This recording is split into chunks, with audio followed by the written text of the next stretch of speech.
Hi guys, तो कैसे हैं आप सब। तो गाइस, जैसे कि हम एनसीईआरटी कवर कर रहे थे अपनी सेकंड क्लास की, जिस बुक का नाम है हमारे अतीत। आज हम उसका सेकंड चैप्टर करेंगे। जो फर्स्ट चैप्टर था हमने पिछली वीडियो में करा था, और जो आज उसका सेकंड चैप्टर है वो हम इस वीडियो में करेंगे, जिसका नाम है आरंभिक मानव की खोज। इसमें एक लड़का है तुषार नाम का, जो पहला टॉपिक है तुषार की रेल यात्रा। वो अपने एक रिश्तेदार के घर रेल द्वारा जा रहा है, दिल्ली से चेन्नई। रेल में उसे खिड़की वाली सीट मिल गई थी, जहाँ से वह बाहर का नजारा देख रहा था। खेत खलियान आदि बहुत तेजी से पीछे छूटते जा रहे थे। तभी उसके चाचा आते हैं और कहते हैं कि पता है, लोगों ने मात्र 150 साल पहले रेल से यात्रा करनी शुरू की थी, बस तो इसके कुछ दशक बाद आई। तुषार सोचने लगा कि जब तेज रफ्तार से आ, आने जाने वाले साधन या सवारी नहीं थी, तो लोग यात्रा नहीं करते थे, या यात्रा कैसे करते थे। नहीं, ऐसी बात नहीं थी। आइए हम अपने नेक्स्ट टॉपिक पर चलते हैं। आरंभिक मानव आखिर वे इधर उधर घूमते क्यों थे। जो हमारा उपमहाद्वीप है दक्षिण एशिया, जिसे हमने फर्स्ट चैप्टर में पढ़ा था, अपने पिछले चैप्टर में, वो उपमहाद्वीप, हमारे जो उपमहाद्वीप में आरंभिक मानव 20 लाख साल पहले रहा करते थे। उन्हें हम शिकारी और खाक संग्राहक के नाम से जानते थे, और भोजन खाना तैयार करने की सैकड़ों विधि उन्हें आया करती थी। और इसी विधि के आधार पर उन्हें उन्हें उन्हीं नामों से पुकारा जाता है, जैसे आकेटक और खाक संग्राहक। जो हमारे आरंभिक मानव था 20 लाख साल पहले, जो हमारे उपमहाद्वीप में रहता था, वो अपना खाना आमतौर पर वो जंगल से के पेड़ और फल, जड़ आदि से एकत्र करता। वो जानवरों का शिकार भी किया करता था, मछली पकड़ना, चिड़िया पकड़ना, और पक्षियों के अंडे इकट्ठा करना, खाद्य संग्रह करना आदि। जो हमारे उपमहाद्वीप है दक्षिण एशिया, उसमें गर्म देश हैं, और उनमें पेड़ पौधों की बहुत ही ज्यादा प्रजातियां या नस्ल या जनजाति मिलती हैं। और पेड़ पौधे जो हमारा आरंभिक माना था, वो ज्यादातर पेड़ पौधे पे ही उसका भोजन जो था वो डिपेंड था। देखिए, आप सोच रहे हैं कि वो शिकार कर लेता था, लेकिन शिकार करना इतना आसान नहीं था। अंडे इकट्ठा करना या किसी फल इकट्ठा कर अपना भोजन प्राप्त करना, ऐसा बिल्कुल भी आसान नहीं था। देखिएगा, कई जानवर हमसे ज्यादा शक्तिशाली हुआ करते थे, हमसे तेज भाग जाया करते, आरंभिक मानव पर ही हमला किया कर दिया करते थे। और जैसे चिड़िया पकड़ना या मछली पकड़ना, ये बहुत सतर्कता और जागरूकता वाला काम था, और बहुत ही तेज वाला। अ, इसमें बहुत ही सतर्क रहना पड़ता था। और पेड़ पौधों से जैसे खाना लेने, तो कौन सा पेड़ पौधा विषैला है या जहरीला है, या कौन सा पौधा खाने के लिए उपयुक्त है, इसकी भी जरूरी जानकारी होनी पड़ती थी। फल आदि का किस टाइम पर वो पककर तैयार होंगे, उनकी पकने की समय विधि क्या है, इस सभी के बारे में जानकारी होनी जरूरी थी। तो आरंभिक मानव का जीवन इतना भी आसान नहीं था। आइए नेक्स्ट पेज पर चलते हैं। ये जो हमारे आखेटक मतलब शिकारी और खाक संग्राहक समुदाय के जो लोग थे, जो नर्मदा नदी के किनारे रहा करते थे, और उन्हें वो घुमंतु हुआ करते थे। इनके मतलब घूमने वाले, और जो अपना बसेरा लेकर एक स्थान से दूसरे स्थान घूमते रहते हैं। इनके जो बहुत सारे कारण हुआ करते थे। ये हम किन्हीं 4 कारणों का पता करते हैं कि वो क्यों इतने घूमा करते थे, मतलब वो घुमंतु क्यों थे, वो एक जगह ज्यादा दिन तक क्यों नहीं रहते थे। ये जो हमारे आरंभिक मानव थे, ये एक जगह ज्यादा दिन, पहला कारण तो ये कि एक जगह ये ज्यादा दिन तक नहीं रह सकते थे, क्योंकि ये एक जगह अगर ज्यादा दिन तक रहते तो वहाँ के आसपास के पेड़ पौधे को खा कर खत्म कर देते, फलों को, और इन्हें भोजन की कमी पड़ने लग जाती थी। जानवरों का शिकार करना शुरू कर देते, जिससे जानवर किसी दूसरे क्षेत्र में चले जाते थे। एक तरह जहाँ पर भोजन एक ही जगह खत्म न हो जाए, इसलिए एक ही स्थान पर नहीं रहा करते थे। दूसरा कारण यह है कि जानवर थे, वो शिकार करने के लिए या फिर हिरन और मवेशी अपना चारा ढूंढने के लिए एक जगह से दूसरी जगह जाया करते थे। और जो हमारा आरंभिक मानव था, वो इन्हीं जानवरों का शिकार किया करता था। तो इनके पीछे ये एक स्थान से दूसरे स्थान चला जाया करता था, उनका पीछा करते करते, कि उनका उसे उसका उन्हें शिकार करना होता था। और हमारा तीसरा कारण है कि जो हमारे फल पौधे और पेड़, इनमें जो खाने के उत्पादक या उसको जड़ जो जैसे आपकी गाजर या कोई अदर पोटैटो हो गया, ऐसी चीजें एक समय विधि के अनुसार ये पका करती थी। तो ये उपयुक्त मौसम की तलाश में एक स्थान से दूसरे स्थान जाया करता था। चौथा कारण इम्पोर्टेंट है कि पानी के बिना किसी भी जीव का जीवन संभव नहीं है। आप मान लीजिए आपके लिए भी पानी जरूरी है, किसी मनुष्य के लिए, किसी भी प्राणी के लिए, आप मान लीजिए जानवर हो, मनुष्य हो, पेड़ पौधे, वो सभी के लिए पानी बहुत ही महत्वपूर्ण है। पानी के बिना जीवन संभव नहीं है।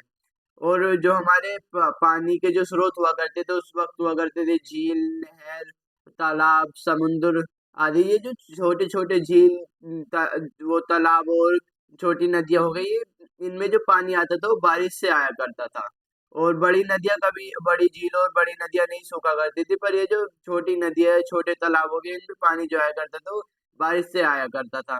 और ये जब गर्मी अधिक पड़ने लग जाती, क्योंकि हमारा उपमहाद्वीप जो था उसमें कई गर्म देश है, और उसमें जब सूखा पड़ने लग जाता है तो पानी की कमी होने लग जाती है। उस झील के पास, उस झील या तालाब के जो आसपास रहने वाले लोग थे, उन्हें एक स्थान से दूसरे स्थान जाया जाया जाना पड़ता था। क्योंकि वहाँ पानी खत्म हो जाया करता था। लेकिन जो बड़ी झील थी वहां पर ऐसा नहीं होता था। और ये अपने मित्र या स्मरणी या नाती, अपने रिश्तेदार के यहाँ आया जाया करते थे। ये सभी जो लोग थे पैदल ही यात्रा किया करते थे। आइए हम अपने नेक्स्ट टॉपिक पर चलते हैं। आरंभिक मानव के बारे में जानकारी कैसे मिलती है? देखिएगा, हमें जो आरंभिक मानव के बारे में जानकारी मिलती है वो पुरातत्वविद से मिलती है। पुरातत्वविद से कैसे मिलती है? पुरातत्वविद वो होते हैं जो इतिहास को ढूंढते हैं, इतिहास पढ़ते हैं, या कोई पूरा स्थल खुदाई कर वो कुछ ऐसे वस्तु प्राप्त करते हैं जिनसे पता लगाया जा सके। तो हमारे जो पुरातत्वविद है उन्होंने कुछ ऐसी वस्तुओं का पता लगाया है जिसे शिकारी और खाक संग्राहक अपने निर्माण करते और उपयोग में लाते। आइए नेक्स्ट पेज पर चलते हैं। यह जो आरंभिक मानव था उसने अपनी जरूरत के अनुसार अपने काम के लिए पत्थरों और लकड़ी, हड्डियों आदि से अपने औजार बनाने शुरू कर दिए थे। जो इनमें से आज भी औजार ऐसे हैं, जो पत्थर हैं वो आज भी बचे हुए हैं। आइए हम इन ये जो चित्र दे रखे हैं इनमें समझते हैं। ये पत्थर जो हमारा बहुत ही प्राचीनतम पत्थर दिख रहा है, किसी चीज को तोड़ने के लिए आदि में इस्तेमाल हुआ करता होगा। ये जो पत्थर आपको दिख रहा है ये कई हजार साल पुराने हैं। और ये जो पत्थर है वो इसके बाद ये वाले पत्थर बनाए गए, लगभग ये भी हजारों साल पुराने हैं। और ये वाले पत्थर जो है 10,000 साल पुराने हैं। और ये गुटिका है, मतलब प्राकृतिक निर्मित पत्थर है। इनका उपयोग ज्यादातर किसी चीज को पीसने के लिए क्या करता होगा आरंभिक मानव, इन्हें किसी चीज, ये नुकीले दिख रहे हैं, इन्हें किसी चीज को खोदने के लिए करता होगा। आइए जानते हैं कि पत्थर का उपयोग क्या करता था। ए, जो आरंभिक मानव था वो पत्थर का उपयोग अपनी शिकार करने के लिए, या फल फूल काटने के लिए या हमारे पेड़ों की छाल को उतारने के लिए, या जो जानवर को वो शिकार किया करता था उसकी खाल को उतारने के लिए भी पत्थरों का इस्तेमाल किया करता होगा। या कि किसी जानवर का शिकार करने के लिए, जैसे कि उसे किसी जानवर का शिकार करना है, वो लकड़ी के एक डंडे में यहाँ पर एक नुकीला पत्थर बांध दिया करता होगा, जिससे उसका आसा भाले भाले की तरह वो अपना हथियार बना लिया करता होगा, जिससे उसे शिकार करना आसान हो जाया करता होगा। या वो किसी बाण, कोई छोटी डंडी के आगे हल्का पत्थर बांध कर बाण का रूप दिया करता होगा। और कुछ औजार ऐसे भी हुआ करते थे, हुआ करते थे या मिले हैं, जो लकड़ी काटने के लिए बनाए जाते थे। लकड़ी लकड़ी जो थी वो आरंभिक मानव जो था उसके जीवन में बहुत ज्यादा महत्वपूर्ण थी। लकड़ियों से वो अपना ईंधन भी प्राप्त करता था, और साथ ही साथ अपने घर बनाने के लिए भी प्रयोग करता था, और औजार बनाने के लिए भी लकड़ी का प्रयोग किया करता है। जैसे भाला बनाना है तो उसे उसमें भी ये लकड़ी चाहिए करती थी। आप ये जो चित्र देख रहे हैं इसमें ये जो आपको पत्थर दिखाया गया है, ये जो पत्थर है, ये आरंभिक मानव इस पत्थर का उपयोग अपने खाने के लिए खोद रहे जड़ के लिए करता था। जैसे कि गाजर या कैरेट या पोटैटो, इन सबको खोदने के लिए इस तरह के पत्थरों का उपयोग किया जाता था। और इस तरह के पत्थर जो आपको दिख रहे हैं इसका प्रयोग ये वस्त्र सिलने के लिए किया जाता था। देखिए, जो आरंभिक मानव था वह शिकार करता था, और उस शिकार जो जानवर की खाल थी उसे सिलकर अपने वस्त्र के रूप में इस्तेमाल किया करता, तो उसे सिलने के लिए वो इस पत्थर का इस्तेमाल किया करता था। आइए नेक्स्ट पेज पर चलते हैं। जिसका हमारा टॉपिक है, हमारा नेक्स्ट टॉपिक है रहने की जगह निर्धारित करना। ये जो मानचित्र दे रखा है, इसमें जो ट्रायंगल के इस तरह के रेड कलर के शेप दे रखे हैं, वो ऐसे पुरास्थल हैं जहाँ पर आखेटक और खाक संग्रह के साक्ष्य मतलब होने के प्रमाण मिले। इसके अलावा ऐसे भी कुछ अन्य क्षेत्र हैं जहाँ पर आखेटक और पुरास्थल उनके खाक संग्रह के होने के प्रमाण मिले हैं। ये देखिए जो आपको नर्मदा नदी दिख रही है, यहाँ पर भीमबेटक की गुफा है। यहाँ पर भी वो हमारे आखेटक मतलब शिकारी और खाक संग्राहक होने के प्रमाण मिले हैं। ये जो रेड कलर का आपको त्रिभुज दिख रहा है, ये पूरा पूरा पाषाण पूरा स्थल है। और ये जो आपको स्क्वायर की शेप में मतलब स्क्वायर की शेप में आपको ब्लू कलर में जो दिख रहा है ना, पाषाणिक पूरा स्थल है। और ये जो आपको सर्कल की उसमें दिख रहा है, ये है आपका महापाषाणिक है।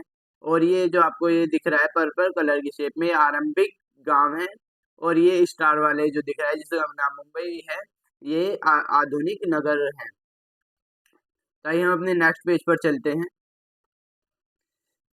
जो हमारे पत्थर थे वो आरंभिक मानव के लिए बहुत ही ज्यादा महत्वपूर्ण हो गए थे, इसलिए आरंभिक मानव जो था वो ऐसी जगह ढूंढने लगा जहाँ बहुत अच्छे पत्थर मिल सके, जिससे वो अपने औजार बना सके और अपने काम को और ज्यादा आसान कर सके। और जहाँ वो पत्थर मिले, हमने हमने उन पत्थर मिलने वाले स्थान को उद्योग स्थल कहा है या कहते हैं।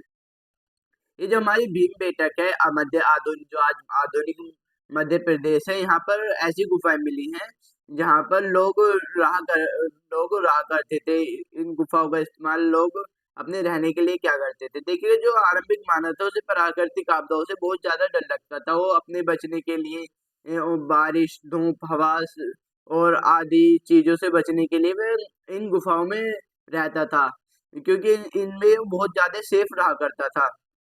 और ऐसी प्राकृतिक गुफाएं विंध्या और दक्कन पर्वतीय इलाकों में भी मिली हैं। और बहुत सारी जगह भी मिली हैं। आइए हमने नेक्स्ट पैरा पर चलते हैं। और इन गुफाओं को हम अपने आवासीय पुरास्थल भी कहते हैं, जैसे कि आपको यहाँ पर दिख रहा है जिसे मैं हाईलाइट कर रहा हूँ। तो हम अपने नेक्स्ट पैरा पर चलते हैं। आइए हम जानते हैं कि हमें कैसे पता चला कि ये उद्योग स्थल है। यहाँ ऐसे उद्योग स्थल पर बहुत ही ज्यादा मतलब बड़े बड़े पत्थर मिले हैं। ऐसे उपकरण भी मिले हैं जो छोटे पत्थर या औजार बनाने के लिए इस्तेमाल किए जाते हैं, या कोई टूटे फूटे भी पत्थर मिले हैं जो कि आरंभिक मानव जो था उसे बनाने में खराब हो गए होंगे, या वो सही से नहीं कट पाए होंगे और उन्हें ऐसे ही छोड़ दिया होगा। और कभी कभी इन स्थलों पर लोग ज्यादा समय तक रहे होंगे, और वहां पर बहुत सारे औजार भी मिले हैं। और ऐसे स्थलों को हम आवासीय और उद्योग स्थल कहते हैं। और ये जो आपको चित्र में दिख रहा है, ये भीमबेटक की गुफा का चित्र है जहाँ पर आरंभिक मानव रहा करता था। इसे गुफाओं का इस्तेमाल वो अपनी प्राकृतिक आपदाओं से बचने के लिए क्या करता होगा, जैसे बारिश, धूप आदि के लिए, क्योंकि आरंभिक मानव को इन चीजों से बहुत ज्यादा डर लगता था। आइए अपने नेक्स्ट पेज पर चलते हैं। और नेक्स्ट पैरा पर पुरास्थल। पुरास्थल उन स्थानों को कहते हैं जहाँ पर हमारे औजार, बर्तन, इमारत जैसी वस्तुओं के अवशेष मिले हैं जो आरंभिक मानव इस्तेमाल किया करता होगा। और ऐसी वस्तुओं को निर्माण किया करता होगा और बाद में उसने वहीं छोड़ दिए होंगे। और जमीन के ऊपर अंदर कभी समुद्र में या नदी के तल में भी पाए जाते हैं। तो अपने नेक्स्ट उस टॉपिक पर चलते हैं, पाषाण औजारों का निर्माण। देखिए पाषाण औजार जो है, जो आरंभिक मानव इस्तेमाल करता था, प्राचीन औजार पाषाण का मतलब होता है प्राचीनतम।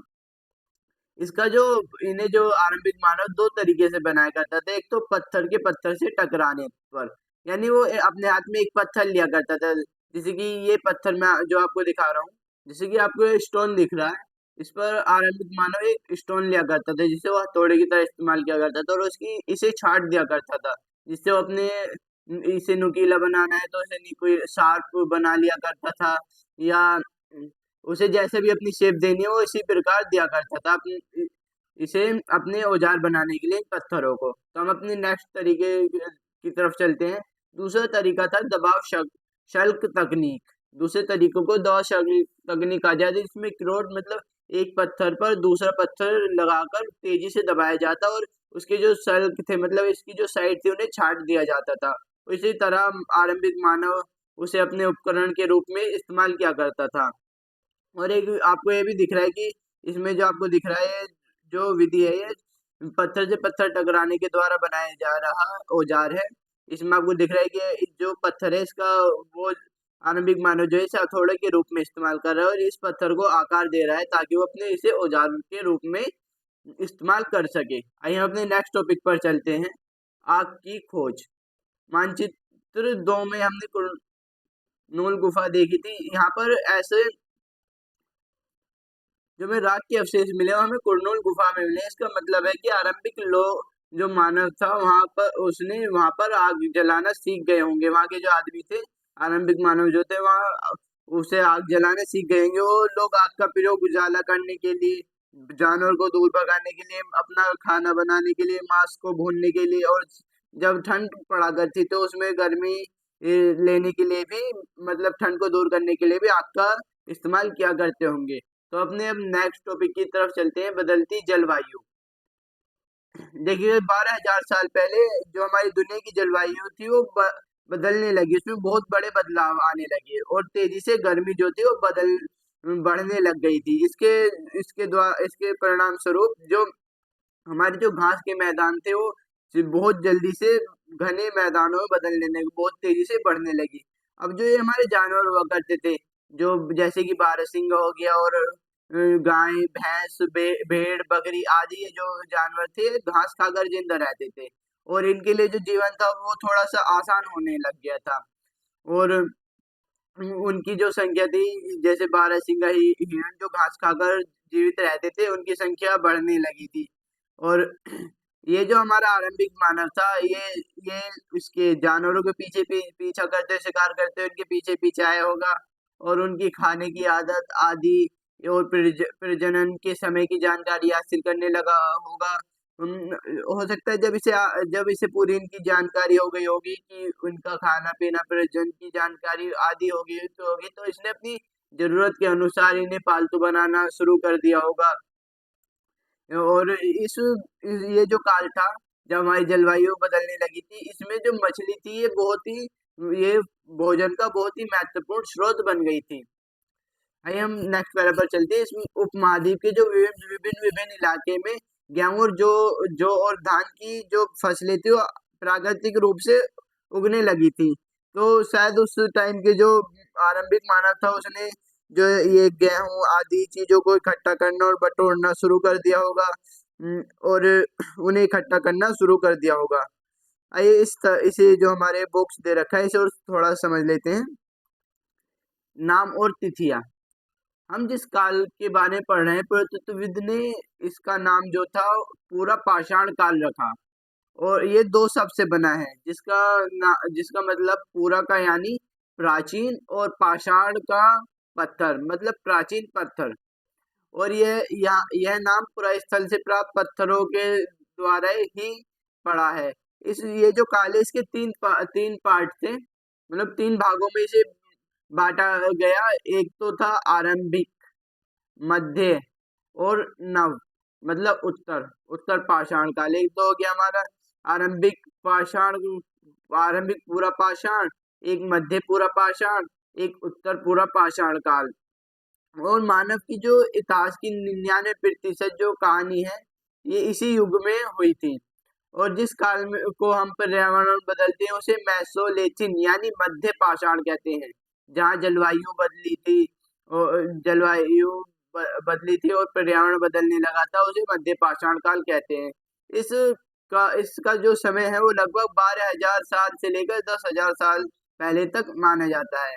और इस काल के पाषाण औजार आमतौर पर बहुत छोटे हुआ करते थे जिन्हें माइक्रोलिथ यानी लघु पाषाण के नाम से जाना जाता है या कहा जाता है। इनका जो ये जो औजार थे, जो छोटे हुआ करते थे, नुकीले और बहुत ज्यादा छोटे, इनका जो उपयोग था ये जानवरों की खाल उतारने के लिए किया जाता था। और ये जो औजार थे माइक्रोलिथ, ये जो इनमें जो पीछे पकड़ने के लिए बैठे में वो लगा होती थी लकड़ी, या लकड़ी की मुट्ठे लगे होते थे, या हंसिया या आरी जैसे औजार भी यहाँ मिले हैं। और साथ साथ पूरा पाषाण युग वाले औजार भी इस दौरान बनाए जाते थे। जो हमारा नव पाषाण का काल है, जो नव पाषाण युग है, उसकी जो शुरुआत थी वो 10,000 साल पहले से हुई थी। और जिसे हम अगले चैप्टर में, अगले अध्याय में पढ़ेंगे। हमने ऐसे पुरास्थल हैं जिनका हमने खुद नाम दिया है, उनके नाम हमें पता नहीं है, हमने उन्हें खुद नाम दिया क्योंकि उनके प्राचीन नाम जो उन्हें पता नहीं है, जो हमने दिए वो ही आज प्रचलित है, और जिनके बारे में हम नेक्स्ट चैप्टर में पढ़ेंगे। आइए हम नेक्स्ट पेज पर चलते हैं। जो हमारा आरंभिक मानव था वो साथ ही साथ अनाज को उगाना भी सीखने लगा। कहाँ उगाते हैं, कैसे उगाते हैं, क्या क्या जरूरत थी अनाज उगाने के लिए, वो सब तैयार करने लगा। और ऐसे करते करते उसने खुद अनाज को पैदा करना सीख लिया था। कैसे सीखा? जब हमारी पर्यावरण में बड़ा बदलाव आया, जलवायु बदलने लगी, गर्मी तेजी से होने लगी, तो हमारे गेहूं और जो आदि के जो ये पेड़ थे प्राकृतिक रूप से उपजने लगे।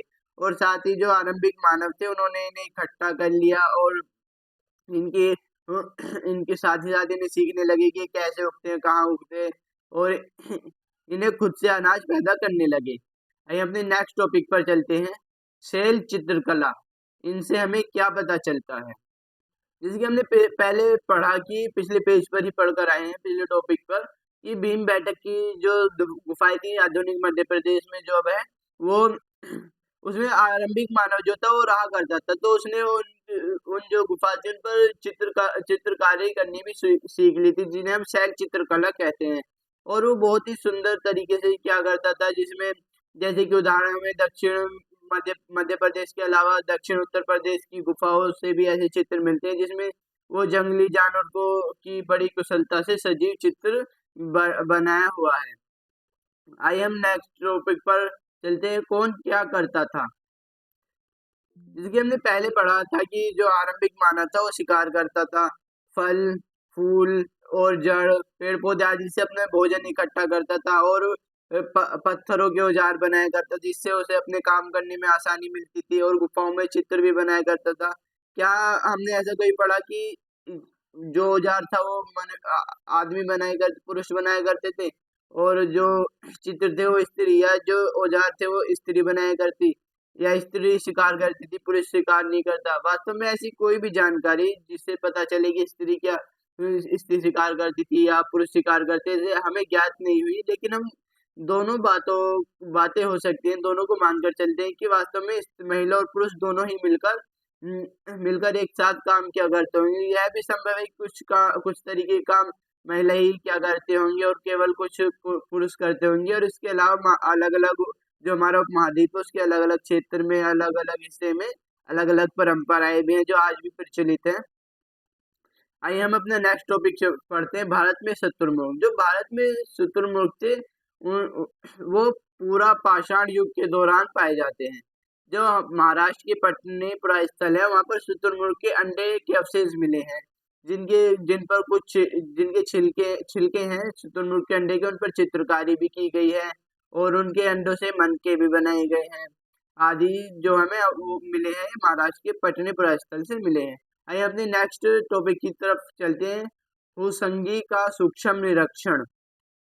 ये जो हमारा भूसुंगी एक पूरा स्थल है जहाँ पर पूरा पाषाण जो युग है वहाँ के पुरास्थल भी मिले थे। कुछ पुरास्थलों से हमें अलग अलग कार्यों में लाए जाने वाले अलग अलग वस्तु भी मिली है। नेक्स्ट पेज पर चलते हैं। औजार भी मिले हैं। जो भूसुंगी था वो संभव एक हमारा उद्योग स्थल रहा होगा, और उसमें कई छोटे छोटे पुरास्थलों में औजारों के बनने की प्रमाण भी मिले हैं। इनमें से कुछ झरनों के निकट भी जो चूने पत्थर आदि से भी बने हुए हमारे औजार मिले हुए हैं। और जो हमारा सुंगीता एक पुरास्थल रहा होगा, और भी यहाँ पर उद्योग स्थल भी था, जिससे हमें उद्योग स्थल था इसके प्रमाण कैसे मिलते हैं? क्योंकि वहां पर हमें औजार बनाने के साक्ष्य भी मिले हैं। आइए अपने नेक्स्ट टॉपिक और लास्ट टॉपिक देख लेते हैं इस चैप्टर का, अन्यत्र। जो हमारे ये चित्र आप देख रहे हैं, ये एक फ्रांस की गुफा से मिला हुआ चित्र है, जिसकी खोज 4 स्कूली छात्रों ने की थी। ये जो चित्र है उस स्थल पर मिला है, जिसकी खोज लगभग 100 साल पहले 4 स्कूली छात्रों ने की थी। और चित्र जो है लगभग 20,000 साल से लेकर 10,000 साल के बीच में बनाए गए। इनमें से कई जानवरों के भी चित्र हैं, जैसे जंगली घोड़े, गैंडे और भैंस, रेनडियर, बारहसिंगा आदि के भी रंगे हुए चित्र मिले हैं। ये देखिए, जो कलर करने में लोहे का इस्तेमाल किया गया होगा या चारकोल जैसे खनिज पदार्थों का। और यह भी संभव हो सकता है कि ये जो ऐसे चित्र हैं, ये त्योहार के अवसर पर ही बनाए गए होंगे, या जैसे कि शिकारी जो थे हमारे, वो शिकार करने जा रहे होंगे, उनके उनका अनुष्ठान करने या कोई सांस्कृतिक परंपरा रही होगी, उस वो करने के लिए ऐसे चित्र बनाए गए होंगे। देखिए, बहुत ही सुंदर चित्र है। तो यहाँ पर हमारा तो चैप्टर जो कंप्लीट होता है। तो आइए हम थोड़े से एमसीक्यूज लगा लेते हैं जो इसी चैप्टर के हैं। तो चलते हैं हम अपने एमसीक्यूज की तरफ। प्राचीन भारत का इतिहास, आरंभिक मानव की खोज, जैसे कि हमने अभी ये चैप्टर पढ़ा है, इसके देख लेते हैं। ये पहला जो हमारा क्वेश्चन है, फर्स्ट क्वेश्चन, निम्नलिखित पुरास्थल में से किस स्थान पर मनुष्य के आखेटक खाक संग्रह होने के प्रमाण नहीं मिले हैं? जो हमारे पहला ऑप्शन दे रखा है भीमबेटक। भीमबेटक में तो हमारे मिले हैं हुसुंगी या चिरंदा या डी कुरनाल गुफा। जो हमारे पुरा स्थल में जो वो मिले हैं, अब जो हमारा आखेटक और मनुष्य का आखेटक और खाक संग्रह होने के प्रमाण नहीं मिले, उनमें ये जो हमारा आंसर है सी है। चिरिंदा में हमें कोई भी ऐसे प्रमाण नहीं मिले जैसे कि जिससे पता चल सके कि वहाँ के मनुष्य आखेटक और खाक संग्राहक थे। तो आइए नेक्स्ट क्वेश्चन पर चलते हैं। तो हमारा क्वेश्चन है, निम्नलिखित पुरास्थलों में से कौन से नवपाषाणिक पुरास्थल हैं? जो हमारा पहला ऑप्शन है मेहरगढ़, बुर्जहोम, महागढ़ और कोल्डी हवा दा ओजली हेंडिंग। तो आइए देखते हैं कौन से हमारे आंसर है। केवल ए, जिसमें दे रखा है केवल 1 और 2, केवल मेहरगढ़ या बुर्जहोम। जो हमारा बी ऑप्शन है उसमें दे रखा है 3 और 5, महागढ़ या दा ओजली हेंडिंग। जो हमारा सी ऑप्शन दे रखा है उसमें दे रखा है 2, 3 और 4, मतलब बुर्जहोम, महागढ़ और कोलिड हवा, या डी मतलब ये सब। तो हमारे जो पुरास्थल है, जो नवपाषाणिक पुरास्थल है, वो ये सभी हमारे नवपाषाणिक पुरास्थल है। तो हमारा जो आंसर होगा वो आंसर होगा डी, ऑप्शन डी हमारा आंसर होगा। तो अपने नेक्स्ट क्वेश्चन पर चलते हैं। पूरा पाषाण कालीन पाषाण औजारों के निर्माण के संबंध में निम्नलिखित कथनों पर विचार कीजिए। पत्थर के इन औजारों को बनाए जाने वाले स्थल को उद्योग स्थल कहलाता है। जी हाँ, जहाँ पर जो हमारे वो बना करते थे औजार, पत्थर के औजार बना करते थे, हम उन्हें पुरास्थल उद्योग स्थल कहते हैं। उन पुरास्थल को हम उद्योग स्थल कहते हैं। जो हमारे 2 तरीके से बनते थे, एक तो पत्थर के टकराने से और एक दबाव शकल तकनीक से बनाए करते थे। तो ये हमारा जो है ये संदर्भ से ही है। हम दूसरे पर चलते हैं। पत्थर के इन औजारों के निर्माण में प्रयोग लाई जाने वाली तकनीक को दबाव शल्क तकनीक कहते हैं। जी हाँ, जो हमारी 2 तरीके की तकनीक होती है, जैसे कि मैंने आपको पहले अभी बताया, और जिसमें से एक दबाव शल्क तकनीक भी है। तो आइए देखते हैं कि आगे चलते हैं, देखते हैं कि हमारा आंसर कौन सा होगा। उपयुक्त कथनों में से सही कथन का चुनाव कीजिए। जो हमारा ऑप्शन ए है उसमें केवल एक, मतलब जो केवल पहला वाला वो सही कथन है, या जो हमारा बी है उसमें केवल 2 पत्थर, जो हमारा दूसरा कथन दे रखा है वो सही है, या हमारा सी जो है उसमें 1 और 2 मतलब दोनों ही कथन सही है। डी ना तो पहला कथन सही है और ना दूसरा। जो हमारा आंसर है वो सी है, क्योंकि हमारे दोनों ही कथन सही है। तो हम नेक्स्ट क्वेश्चन पर चलते हैं। निम्नलिखित में से राख के साक्ष्य किस पूरा पाषाण स्थल पर मिले हैं? भीमबेटक की गुफा में मिले हैं, या कुरनाल गुफा में, या कोल्डी हवा में, या हुसुंगी में? जो हमारे राख के साक्ष्य मिले हैं वो हमारे कुरनाल गुफा में मिले हैं, जिससे हमें पता चलता है कि वहाँ के जो आरंभिक लोग थे उन्होंने आग जलाना सीख लिया था। तो अपने नेक्स्ट पेज पर चलते हैं। मध्य पाषाण युग में जलवायु परिवर्तन से आए नए बदलावों के संदर्भ में कथनों पर विचार कीजिए। तो हमारा जो पहला कथन है वो है बदलावों से तापमान में वृद्धि हुई।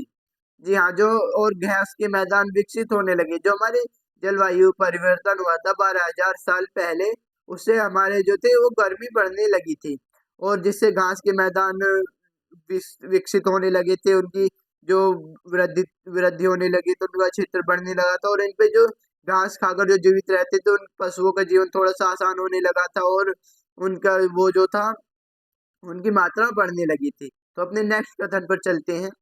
इस काल में मछली भोजन का महत्वपूर्ण स्रोत बनी। जी हाँ, जो इस काल में थी वो मछली हमारे भोजन का महत्वपूर्ण स्रोत थी, और ऐसे साक्ष्य भी मिले हैं जिनसे पता चलता है कि ये मछली जो थी वो महत्वपूर्ण स्रोत थी खाने का, जो हमारे पुरातत्वविद ने ढूंढे हैं।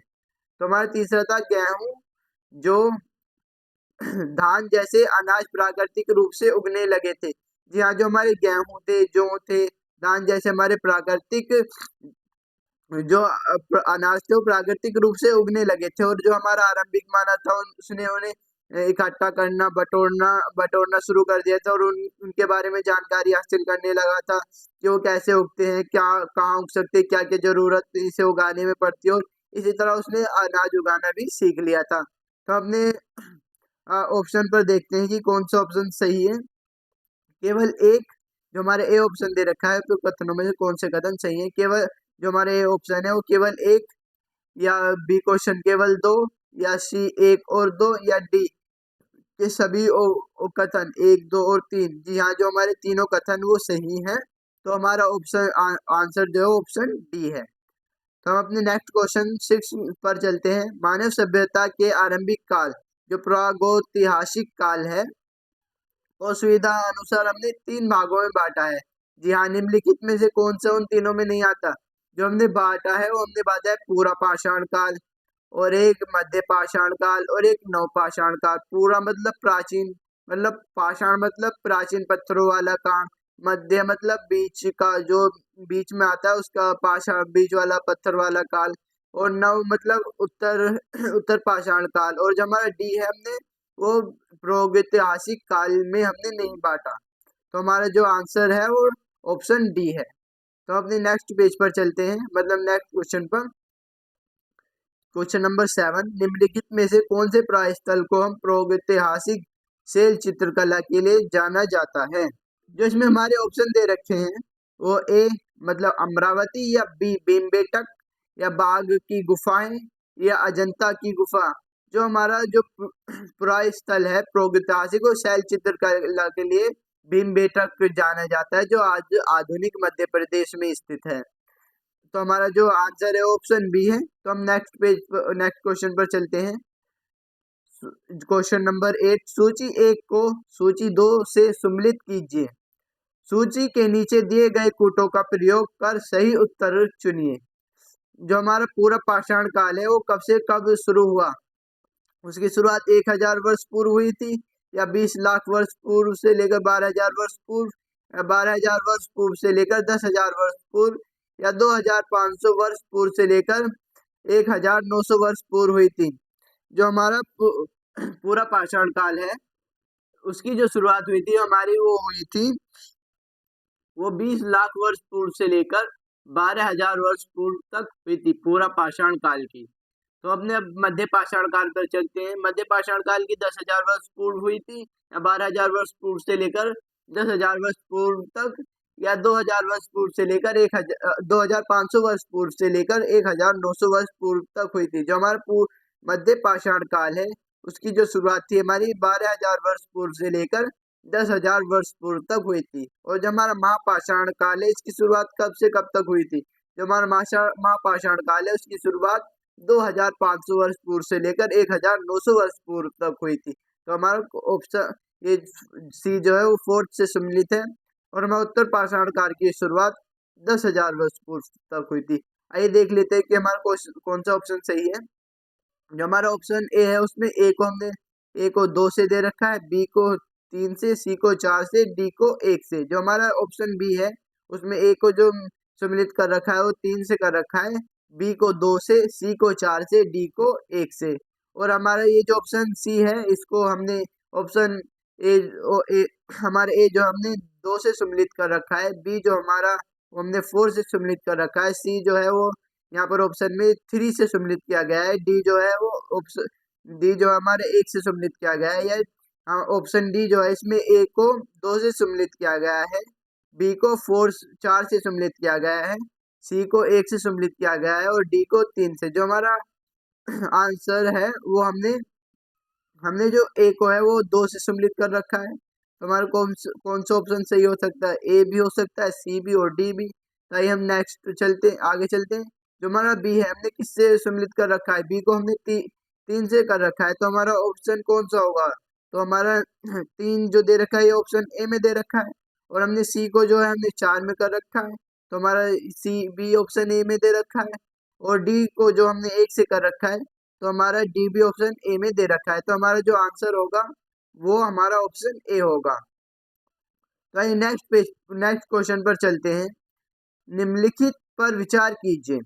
पूरा पाषाण का जो हमारा कथन दे रखा है वो पहला है पूरा पाषाण, मध्य पाषाण और नव पाषाण। ये देखते हैं उपयुक्त में से किस या किन काल के औजारों को माइक्रोलिथ अथवा लघु पाषाण कहते हैं। जो हमारा माइक्रोलिथ है अथवा लघु पाषाण काल हम किसे कहते हैं ये हम देखते हैं। ऑप्शन ए केवल एक को मतलब पूरा पाषाण काल को कहते हैं, या ऑप्शन बी केवल बी 2 को मध्य पाषाण काल को, या ऑप्शन यहाँ पर सॉरी मिस प्रिंट हो गया, यहाँ पर सी आता केवल 3 मतलब नव पाषाण काल को, और डी 1 2 और 3 मतलब सभी को। जो हम आप माइक्रोलिथ कहते हैं वो लघु पाषाण काल को कहते हैं जो मध्य पाषाण काल में है। तो हमारा जो ऑप्शन बी है वो सही है। आइए अपने नेक्स्ट क्वेश्चन पर चलते हैं। हुसुंगी के संदर्भ में निम्नलिखित कथनों पर विचार कीजिए। हुसुंगी से पूरा पाषाण युग के कई साक्ष्य प्राप्त हुए हैं। जी हाँ, जो हमारे हुसुंगी है उससे हमें कई प्रकार के पूरा पाषाण साक्ष्य मिले कि वहां पर राख के भी साक्ष्य मिले, जिससे पता चलता है कि वहां के आरंभिक मानवों ने आग जलाना भी सीख लिया था। और हमारा जो दूसरा कथन है, यहाँ से प्राप्त अधिकांश औजार बलुए पत्थर से बनाए जाते थे। आइए अपना आंसर देखते हैं कि कौन सा ऑप्शन हमारा सही आंसर होगा। केवल एक हुसुंगी से पूर्व पाषाण युग के कई साक्ष्य प्राप्त हुए, ये संदर्भ सही है, या बी केवल 2, या सी 1 और 2 दोनों, डी ना तो 1 ना तो 2। जो हमारा आंसर है वो केवल 1 और संदर्भ 1 हमारा सही है, जिसे जिसे कि हुसुंगी पूरा पाषाण युग के कई साक्ष्य प्राप्त हुए, जैसे कि राख के भी साक्ष्य प्राप्त हुए। जो हमारे यहाँ पर प्राप्त अधिकांश औजार बलुए पत्थर से बने हुए, ऐसा नहीं है कि अधिकांश औजार बलुए पत्थर से बने हुए हैं। अपने नेक्स्ट क्वेश्चन पर चलते हैं। भारत में शुतुरमुर्ग के साक्ष्य के संदर्भ में निम्नलिखित कथनों पर विचार कीजिए। आइए तो देखते हैं। जो हमारा पहला संदर्भ देखते हैं। भारत में शुतुरमुर्ग होने के प्राचीनतम प्रमाण नवपाषाण काल में मिले हैं। नहीं, जो भारत में प्राचीनतम प्रमाण मिले हैं नवपाषाण काल के वो शुतुरमुर्ग होने के नवपाषाण काल में मिले। जो हमारा पहला संदर्भ है। सेकंड संदर्भ है कि आंध्र प्रदेश के पटनी नामक पुरा स्थल से शुतुरमुर्ग के अंडे के अवशेष मिले हैं। तीसरा है कि प्रागैतिहासिक काल में शुतुरमुर्ग अंडे के छिलके पर चित्रकरण और उनसे मनके बनाए जाने के प्रमाण मिले हैं। तो हम देखते हैं कि कौन सा ऑप्शन हमारा सही होगा। उपयुक्त कथनों में से कौन से सही है? केवल ए मतलब पहला ऑप्शन, भारत में शुतुरमुर्ग होने के प्राचीनतम प्रमाण नवपाषाण युग से प्राप्त हुए हैं। बी केवल 1 और 2 मतलब भारत में शुतुरमुर्ग होने के प्राचीनतम प्रमाण नवपाषाण युग से प्राप्त हुए हैं। 2 आंध्र प्रदेश के पटनी नामक स्थल से शुतुरमुर्ग अंडे के अवशेष मिले हैं। या 3 प्रागैतिहासिक तो हमारा ऑप्शन सी देखते हैं। प्रागैतिहासिक काल में शुतुरमुर्ग के अंडे छिलकों पर चित्रांकन इनसे बनाए गए मन के प्रमाण मिले हैं। या ऑप्शन डी 1 मतलब सही सभी जो हमारे संदर्भ है वो सही है। देखिए, जो भारत में शुतुरमुर्ग होने के जो प्रमाण मिले हैं वो पूरा पाषाण काल से मिले हैं। जो हमारा पहला संदर्भ है वो गलत है। और जो हमारे जो ये मिले हैं आंध्र प्रदेश के पटने नामक पुरा स्थल से नहीं मिले हैं, ये महाराष्ट्र के पटने नामक पुरा स्थल से मिले हैं। शुतुरमुर्ग के अंडे के जो अवशेष मिले हैं। और जो हमारा ऑप्शन का संदर्भ 3 है वो सही है, क्योंकि प्रागैतिहासिक काल में मिले शुतुरमुर्ग के अंडों के छिलकों पर चित्रकरण और इनसे मन के बनाए जाने के भी प्रमाण है। जो हमारा ऑप्शन सी है वो सही आंसर है। तो गाइज यहाँ पर हमारा चैप्टर कंप्लीट होता है। आई होप कि आपको बहुत अच्छे से समझ में आया होगा। तो आपको कोई भी डाउट है तो आप कमेंट बॉक्स में बताइए, तो हम आपका डाउट क्लियर करेंगे। तो अगर आपको हमारा वीडियो अच्छा लगा हो तो लाइक करें, शेयर करें और साथ ही साथ हमारे चैनल को सब्सक्राइब भी करें। तो मिलते हैं नेक्स्ट वीडियो में, तब तक के लिए गुड बाय, टेक केयर।